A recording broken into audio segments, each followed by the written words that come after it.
Isinusulong ng Department of Health na maging National Public Health Emergency ang Human Immunodeficiency Virus o mas kilalang HIV sa bansa.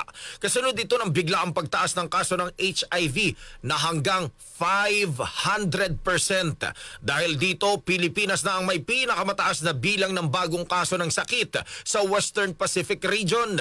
Sa datos na inilabas ng DOH, pumapalo sa 57 ang kumpirmadong kaso ng HIV kada araw mula Enero hanggang Marso ngayong taon.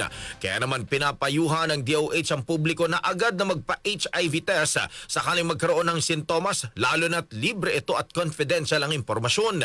Muli rin ipinapaalala ng Health Department ang paggamit ng kondom at PrEP o pre-exposure prophylaxis na medikasyon o gamutan na nakatutulong sa pagpigil sa HIV infection.